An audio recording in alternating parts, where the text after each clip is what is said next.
Ladies and gentlemen, a big hello and a very warm welcome to Leaders of Tomorrow's e-forum with me, Sonali Krishna. The theme today, as most of you are aware, is the consumption story in a COVID-19 world. Now, it's not breaking news when I say all of us, and I mean all of us, have witnessed a contraction of income in the last 3 months. However, how that impacts me versus another individual is completely different. So, while the bottom line is that we're all impacted, this pandemic, unfortunately, is set to amplify inequality in income and disrupt India's consumption story in many ways than we have ever imagined. What are the implications on India's consumption basket? That's what we're going to be unraveling with my expert panel. So, without further ado, let me introduce to you the luminaries joining me today. I have Saugata Gupta, Managing Director and CEO of Marico, Devendra Chawla, Managing Director and CEO, Spencer's Retail and Nature's Basket, Raghav Chandra, Co-founder and Director, Urban Company, and Tarun Garg, Director, Sales, Marketing and Service, Hyundai Motor India. Thank you so much, gentlemen. Truly a pleasure having you on this very pertinent e-forum. Let me dive straight in. Shogata, your headline views how the consumption story will pan out. We've all suffered some losses. FMCG may be better poised than, let's say, auto or let's say urban clap in this particular context with, wherever I have representatives from different sectors. How do you think going forward, we're slowly getting into Unlock 1.0? There are different theories of how things will open up. The speculation is rife on how we will consume. So your headline views on consumption, and I'd like you to look at it from three pillars: top of the pyramid, middle, and bottom. I think as it's panning out, there are different categories and different sectors which are impacted, in a different ways. So if you look at certain categories, there could be a W shape, there could be a U shaped recovery. V again, some of very few sectors. So I think it depends on sector to sector, and at the same time, as you are right, that different consumer segments are behaving differently. What is most important, however, is that I think there is a shift in terms of consumption towards health and hygiene as a big thing. At the top end, it is far more health and hygiene, immunity, and even food, because a lot of people are staying at home. They are always cooking more. Anything which is online, there's a huge digital consumption. There is a lot of entertainment consumption at home. Anything which is out of home obviously is getting impacted, and depending on different centers, different cities, the extent of lockdown, the extent of COVID, I think the unlocking pace is different. And I think there also it will be a gradual fits and spurs, in the sense that it will be like a W-shaped recovery, because you open up, there are suddenly a rise of cases, there is a temporary kind of a lockdown, again people become, get back into their homes. So I think it's going to be, until a vaccine is discovered, it's going to happen this way. Having said that, I think clearly 3-4 areas which I think any manufacturer has to take care of. I think first, yes, there will be significant less disposable income, especially at the middle of pyramid, the bottom of pyramid, urban, not so much in rural, and therefore value is extremely important. Second thing, people are going to go for trusted brands. Third is availability, because I think shopping habits are changing. People would like far more. So therefore, the growth of omni-channel, growth of e-commerce, growth of different food aggregators delivering you at home, the return of the neighborhood small shops. So I think we are seeing a lot of transition that's happening, and it's a question of how to keep the supply chain intact, how to keep the recovery intact. And of course, I think it's a question of the strong will get stronger and the weak will get weaker. And I see a significant reset, whether it's categories, whether it's pecking order in terms of consumption. And I would say that resilience, one has to be resilient. I mean, it's not going to be easy job in recovery. Things might become better, going towards the October, December, or the Jan-March quarter. But as of now, there is uncertainty, but there is an opportunity for the strong to get stronger. And I would like to really discuss this reset in detail. But just a rejoinder before I go to Devendra, the narrative has changed. And from the big urban story, we are talking about the rural story really being the bright spot. India Inc. betting big on Bharat saving the day. In tune with that commentary in terms of the fact that rural spending is the only ray of hope for a ravaged economy. Are you on board with that conversation? there is an opportunity, definitely. I think before COVID started, there was some stress in rural. I would think that given the fact that agricultural growth is expected to be positive, there is a significant amount of outlay in the case of the Manrega and the direct benefit transfer. There has been some migration from the urban to the rural. I think rural will perform definitely better than the urban bottom of pyramid. I believe that the recovery in terms of relative recovery will be better. I would say that this will continue over the next 6 months if we have a normal monsoon and the crops are good. I would say the relative performance of rural will definitely be better than urban. Okay, let me take it to you, Devendra. You're in a good position to actually tell us across the spectrum what is working and what is not working in the last 3 months, and your own analysis on taking this forward as we slowly get out of this lockdown. See, private consumption for us in India accounts for 58 to 60% of GDP. And let's say 48% is consumer spends on merchandise and the rest is on a range of services. We all read that the unemployment rate had gone to 23.5% somewhere in April, May, but I read in Economic Times last week, that week ending 21st of June, it is back to 8.5% or something around that level. So what's happening is there is definitely some recovery happening, and extended lockdown has given consumers some time to question their consumption habits. And during lockdown, consumption has definitely been redefined. So in near term, I see optimism amongst consumers, but it will be with a guardrail of caution. People are, if I may say, cautiously optimistic. Just to say some key categories, let's go to food and grocery and FMCG. I think this spending is likely to see least impact either in terms of volume performance or on the retail channels that largely sell food and grocery. I think grocery and FMCG sales volume are quite close to pre-COVID levels.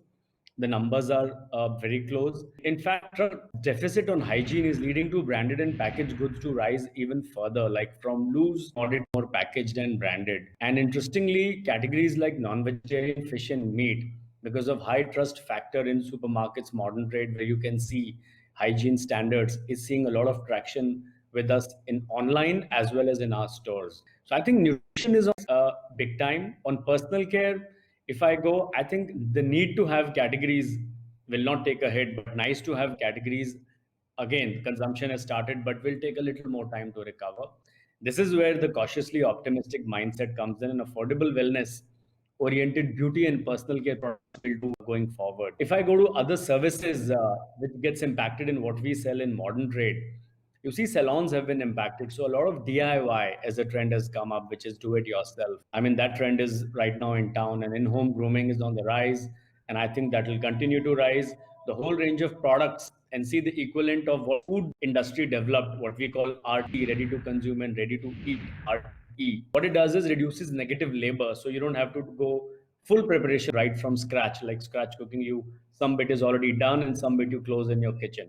I think the equivalent of that is coming in personal care. And if you see epilators and shavers and pedicure kits, I think sales of that is really on the rise. If I go to fashion and apparel, I think with the trend of evening parties, outbound meetings, travel for leisure or work, or even going out to dine, I think that will take some time to come back. So fast fashion definitely is on a slow recovery, but there is enough scope for business to compensate for this loss of this sale through monetizing the traction in categories which is suiting a new lifestyle at home, what we typically call core basic, and now converting into athleisure, which is athletics and leisure combined together, something which makes you comfortable at home. And lastly, I think consumer electronics and white goods seems to be least impacted, because if you're going to spend more time at home, you will need more appliances, more entertainment options. So I think overall demand sentiment is improving. Let me take it to you, Raghav. He's saying cautious optimism, but would you like to play devil's advocate and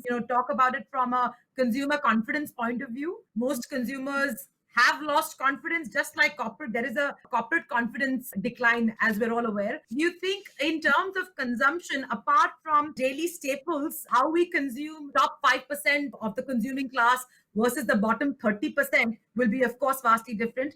From a services point of view, give me your own view of what you've seen in Urban Clap or Urban Company now. You've opened up. I know that you've got 33% new consumer acquisitions over this period of the lockdown, which is very interesting. But strange because we couldn't really use your services, but you still got new consumers. So what's really happening? I think it's a mixed bag. So it's been about 3 months since the country's been in lockdown. For the first 20 days, pretty much everything was standstill. Essential services opened up after the first period of about 20 odd days, and that's when essential services, meaning AC servicing, refrigerator, or like basic home maintenance services, opened up. And only recently, with the unlocking in June, did the rest of the bag open up. And this kind of depends on the containment zone classifications. I think the big change which is going to happen, or which is happening, is in terms of essentials versus discretionary. So meaning all repair categories, even in beauty, things like haircuts and basic grooming and female salons at home, actually have a huge latent demand. And what we see is it basically being shifted. So there's a delayed effect which is happening, because people could have survived without this for some time. But at some point, people want to have these essentials come back on. But however, there'll be some things which would be discretionary, and those are seeing negative effects. So for example, a basic grooming, haircut, waxing would see good pent up demand, but things like massage are probably delayed for a lot more till people feel that confidence. What we've also seen is safety and hygiene have become the most important criteria for a consumer as you're going through this pandemic, which means people are very paranoid about PPE and all the equipment which comes in, right? And at home has become a lot more relevant as well. People rather home, and if they have to get an essential, if they have to get a beauty service done, it's better for them to call someone home as long as safety is taken care of than step out. There is an optimism, and the optimism is a lot on the functional and the essential services. And I think overall this will see a delayed demand, and I think now a lot of that demand is going to start catching up. Tarun, your category is such an interesting category. At one hand, it must be advantage auto, because more and more people will say, let me have my own car, it's safer. On the other hand, a lot of people won't have money. What is your view on how this will pan out, and what is the current scenario with dealerships? Dealers across the country, are people open to go and check out a car, because car is such a personal buy? A car or a bike, or any personal vehicle is such a personal buy, but touch and feel is so important. Will that entire behavior completely shift? I've been hearing Devendra and Raghav talk about discretionary, nice to have. And normally when we talk about cars, I think that is the first thing comes to mind, discretionary and nice to have. But thankfully, I believe India still, car penetration being only 27 per thousand, I think we still have a long way to go before car really becomes discretionary and nice to have. And that is the thing which is happening. If you know, and you would have read that April, we had almost zero sales. May, we moved to about 25% of last year level as far as retails are concerned. And June, we are already looking at maybe 75 to 80% of the last year level. Now, how much of it is pent up demand because of April, I don't know. But the good thing is that people are really, really coming out and buying cars. That is the first aspect. The second aspect is that, everybody was talking about maybe the lower end of the pyramid, maybe the entry level cars should really get attraction. But on the what we are seeing is that the SUVs are really seeing a very good traction. In fact, if I talk about Hyundai, SUVs used to contribute 40% to our sales in the pre-COVID times, and now they're contributing 50% to our sales. So my point is that, and we are seeing it across the spectrum, we are seeing it across the segment of customers, entry-level SUVs and the premium SUVs. So I think India still, customers are wanting to buy cars. Also, probably we are in a space where maybe customers see, they are not traveling, they are not really spending on hotels, they're not eating out. I don't know what it is, but definitely customers are buying cars. I know that maybe something to do with personal mobility, like you talked about, that they are hesitant to use, the Olas and the Ubers and the shared mobility. Maybe that is the fact. But things are looking very good, and every day is better than yesterday. And I'm seeing it not only for Hyundai. I'm talking about across the category. I think a very good traction is being observed. The second thing which you mentioned about customers actually coming to the showroom. Now, this is also very interesting. While, we launched this click to buy digital, and yes, so many of our percentage of our inquiries are still digital, maybe 30%. At the same time, When we offer the customer, sir, are you really interested to take the delivery of the car in the showroom, or we have the facility of, making a home delivery? More than 80% of the customers are saying, no, no, no, I want to come to the showroom and take the delivery of a car. So my point is that car delivery still has a lot of emotional connect with the customers. It is a big occasion for them. Many of our customers are first time buyers, and they are still wanting to come and buy the cars in the showrooms. So that is the scenario which is emerging, which is very good. We have seen it in the past also. Even when the Lehman Brothers crisis happened and the whole world was reeling, I think India had a very strong V-shaped recovery. We had a 2009 and 2010. So we are really hoping that probably automobile industry will be more resilient than what people think. And yes, I'm not saying that we would see a growth and all, but yes, I think the pace of recovery will be faster than the general expectations. Okay, there again, optimism coming in. It seems to be the mood for all speakers here. Saugata, I want to just deep dive into 2 points that have come about. One being where you said that there will be a reset in terms of the consumption basket. So I really want to talk about a little bit about the reset. Two, the commentary seems to be the spotlight is on rural India because agriculture is back in the spotlight, and that's what's going to contribute heavily in terms of our overall GDP, and that's where. And even if you look at the lockdown period, urban versus rural has of course performed better. Would that mean that you will have to, companies like yourselves would have to relook at what they're delivering, how they're packaging, and what size, what SKU does that have? There has to be a complete reset in that. Secondly, do you see, even in, let's say, middle of the pyramid or even top of the pyramid, down trading happening, as those are some of the first signs we see when a crisis hits us, and this is probably one of the worst that has hit us? Do you see that happening across the board as well? So first, let me take your question on reset. I think reset will happen in, I think there are 2-3 permanent resets. The first one I see is the growth of health, hygiene, and wellness and immunity. I think, and a lot of categories which had low penetration in India, I think that will be a matter of habit. In terms of wellness and immunity, especially, I think if you look at some of the developed countries or look at North Asia, the penetration of some of the functional foods, nutraceuticals are very high. In India, I think that market, and given the fact that a lot of people who have had a higher mortality has been with comorbidity, whether it's hypertension, diabetes, and other cases. So I think people will be far more worried about their health rather than leaving it to destiny in India.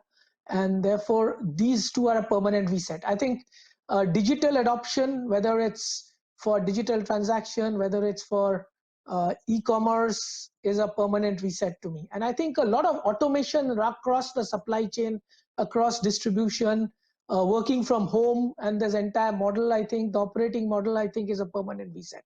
So I see these are the 4-5 permanent resets. I think as far as the rural versus urban and the downtrading is concerned, I think at every segment other than the very top end segment, because at the top end segment, what we see is that there will be shift of share of wallet, because people are not going to spend on eating out, traveling. They will be definitely spending much more on food, a little bit, and on personal care. I think I would say that there would be significant sensitivity to pricing, because at the end of the day, while people will want trusted brands, I think that is one clear shift, that people are wanting trusted brands. People are wanting packaged foods untouched by hand, but they would definitely be wanting lower outlays, because I think if you really look at the impact on economic activity that has been suddenly that will be felt, especially in urban, middle income, and bottom of pyramid.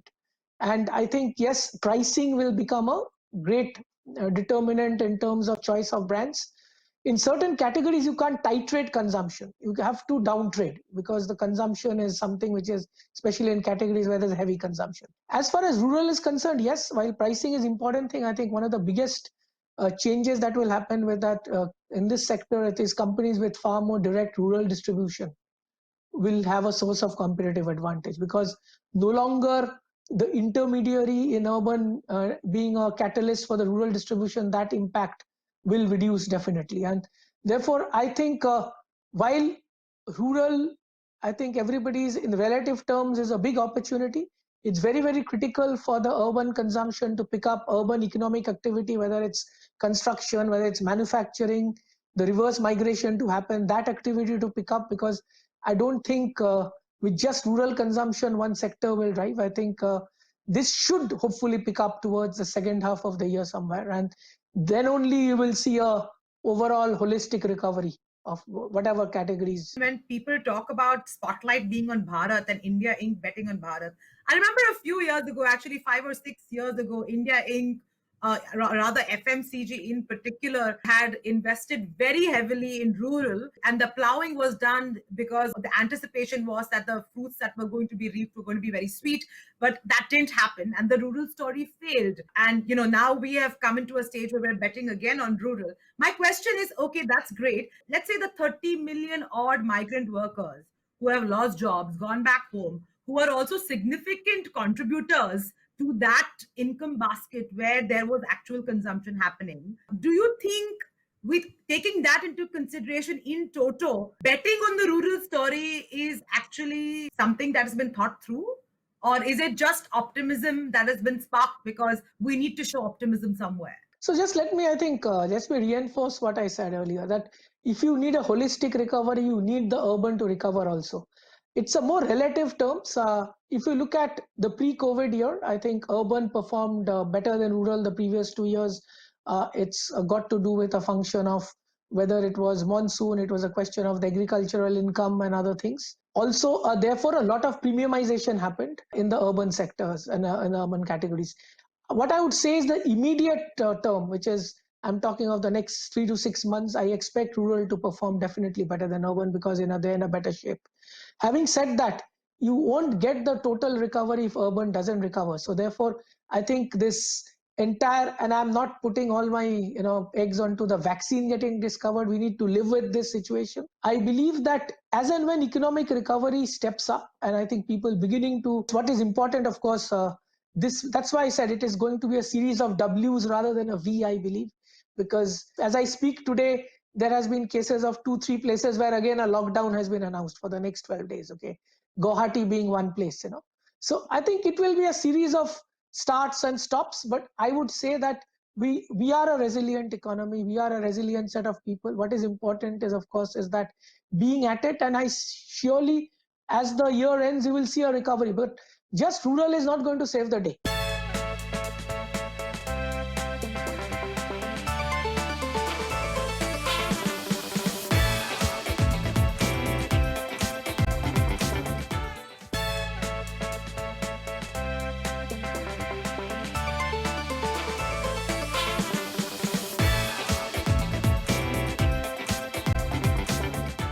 A big hello and a very warm welcome to Leaders of Tomorrow's E-Forum with me, Sonali Krishna.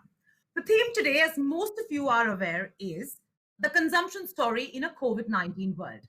Now, it's not breaking news when I say all of us, and I mean all of us, have witnessed a contraction of income in the last 3 months. However, how that impacts me versus another individual is completely different. So while the bottom line is that we're all impacted, this pandemic, unfortunately, is set to amplify inequality in income and disrupt India's consumption story in many ways than we have ever imagined. Let me introduce to you the luminaries joining me today. I have Saugata Gupta, Managing Director and CEO of Marico, Devendra Chawla, Managing Director and CEO, Spencer's Retail and Nature's Basket, Raghav Chandra, co-founder and director, Urban Company, formerly known as Urban Clap, and Tarun Garg, Director, Sales, Marketing and Service, Hyundai Motor India Limited. Branded products will really be one of the big resets. I'd like to challenge that, with you, if you don't mind.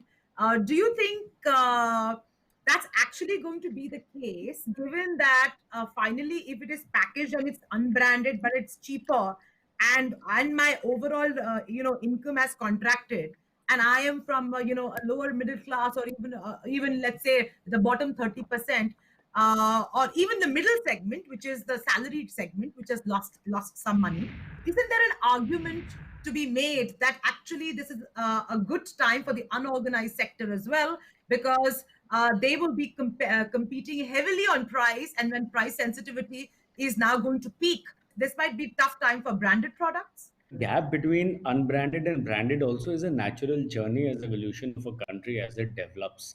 It anyway was happening slowly. And at this point of time, whatever points and whatever conversations we've had with people, with our suppliers, with consumers, I think safety and hygiene is scoring a little higher. And don't get me wrong that affordability is not important, but I think for the first time, the number one decision making point would be hygiene. And even as we speak, it's early days, and in a manner of speaking, I think we all are driving a car without the dashboard. And I know that's where leadership will get tested. But low uncertainty and better income prospects, I think, drive towards usual spending habits of customer. But sentiment plays a key role in their willingness to do so. And we all know sentiment is right now. There's one major thing which is running as top of our mind wherever you are in urban, rural, or practically wherever you are in the world. So I think there's no denying with that uncertainty all around, consumers are becoming conscious about what they're spending on. And well, is the sentiment negative? My answer is it improving by the day. If I go by data, branded and packaged conversion is slightly happening as we speak. And the current crisis is also, let's side customers are choosing premium product in essentials, health and hygiene category. But on the other side, we're also seeing downtrading in few categories and brands where value proposition is compromised in current times. Product where the need is high and where the consumption will be of an higher order or frequency, I think branding or per se does a certain consistency, a certain traceability, a certain you can find where the origin is.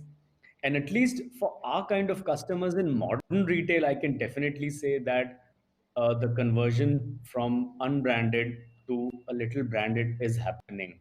Now, whether it is happening in rural or not, I really cannot say, but definitely I can tell you in urban and in modern retail, this trend is become a little faster than it was, and it always was happening, by the way. What is your sense, since you're the best person who would also be tracking kiranas, which are, so populated across the country? What's your take on the kirana store and how are people buying there? And I'm sure you've studied that. So I think again, when it comes to buying, what people are doing is in the beginning of the lockdown, like let's say from 23rd March for the first couple of weeks, I think it was even within essentials, it was first staples.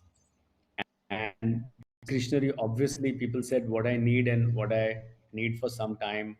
People hoarded a little bit. Definitely, there was some bit of panic buying, and consumer staple came up in the front. So, like the wheat and the spices, the dal. So, in the early couple of weeks, even manufacturers, suppliers with whom we work to bring product in our store, their fill rates or product had gone down to 20, 30, 40% from 100%.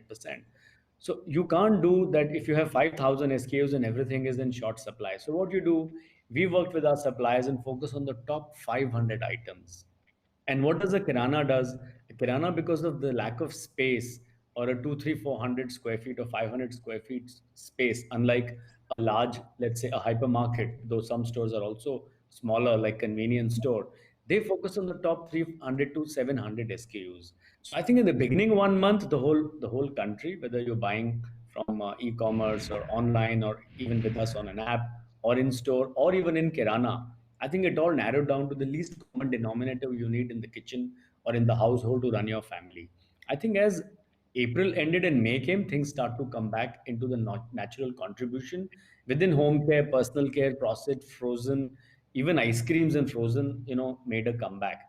Now, the sad thing is that summer, while it was one of the best summers in the sense the temperature did go up between 40 45 degrees, people did not feel the heat. Why? Because they were locked at home.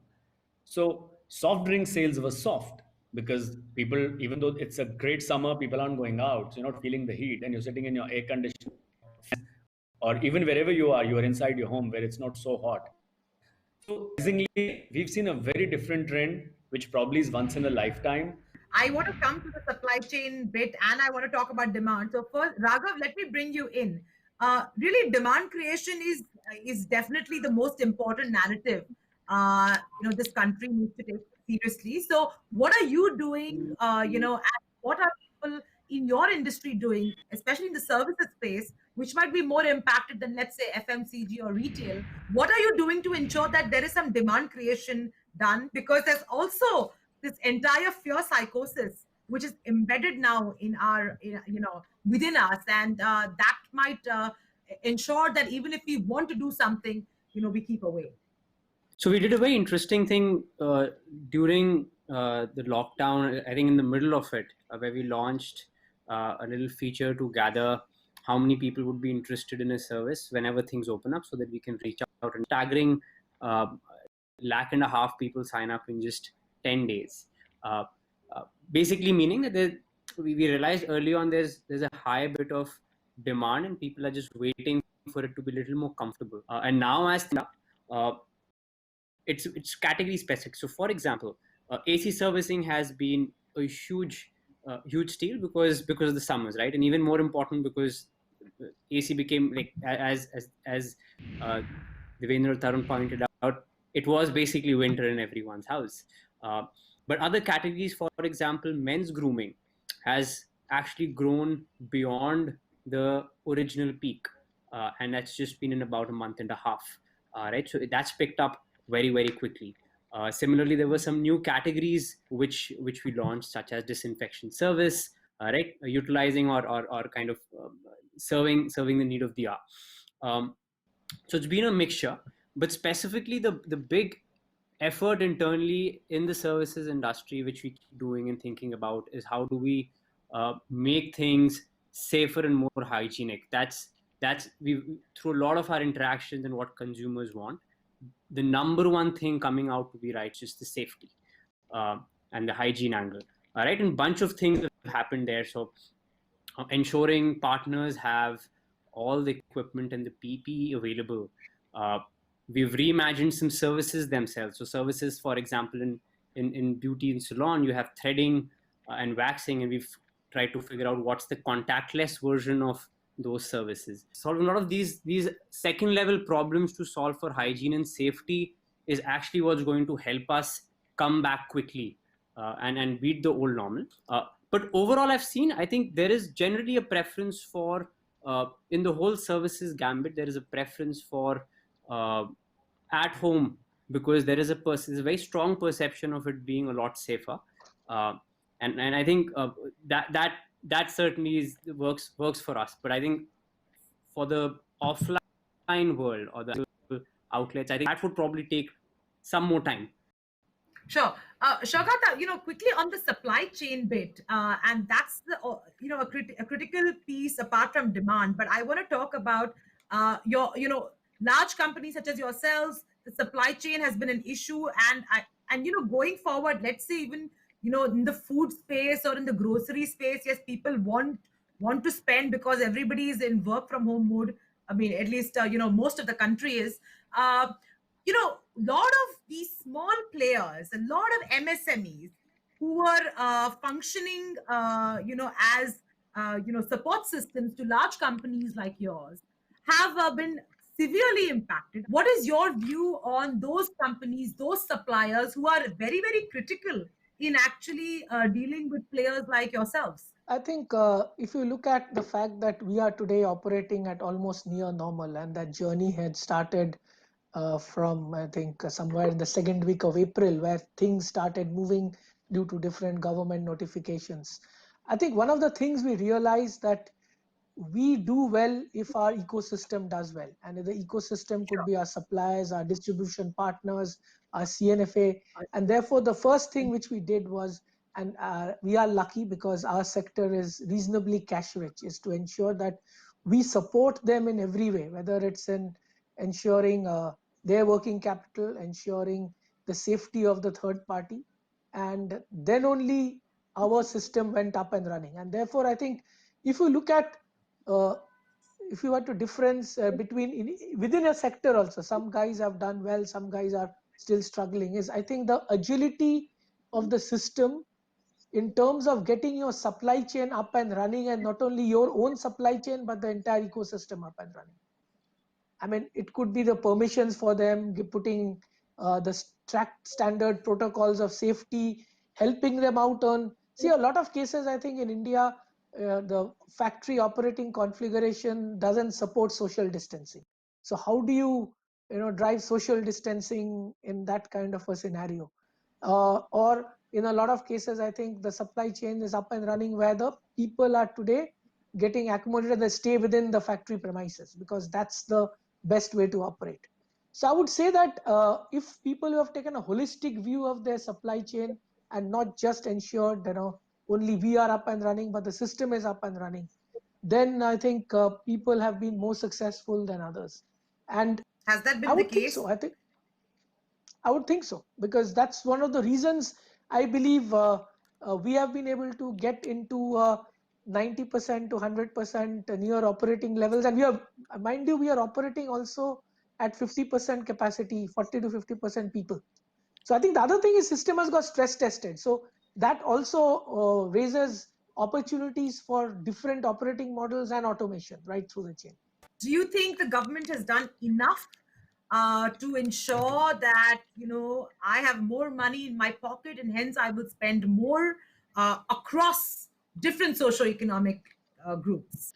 So the way I look at it is, I think let's be clear. I think the government had to balance different priorities. The very fact that I don't think while this lockdown was, I think was a little tough and a very hard lockdown, it was essential given our capacity and given our population of the country to ensure that our infrastructure, medical infrastructure is up and running at least to meet the spot.